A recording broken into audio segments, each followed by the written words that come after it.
అనగానే హ్యాపీ అయిపోతున్నాడు. Welcome back. Visakha జిల్లా భీమిలి నియోజకవర్గంలో రామభద్రాపురం నుండి పత్తి లోడింగ్ చేసుకుని గుంటూరుకు వెళ్తున్న లారీ ఆనందపురం జాతీయ రహదారిపై ఓవర్ నుండి బోల్తా పడింది. ప్రమాదంలో డ్రైవర్, కండక్టర్, రహదారిపై ఉన్న ఇతర వాహనదారులకు ఎటువంటి హాని జరగలేదు. ఇక ట్రాఫిక్ పోలీసులు 2 హైడ్రాలిక్ యంత్రాల సహాయంతో లారీని వెంటనే రహదారికి ఎదురుగా కరెక్ట్ చేసి ట్రాఫిక్ అంతరాయం లేకుండా చేశారు.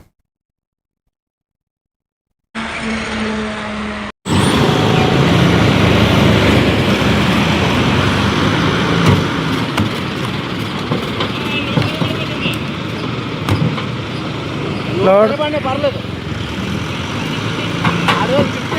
తెచ్చుకున్నాడు లారీ తెచ్చుకున్నాడు షిఫ్ట్ చేసుకుంటాడు.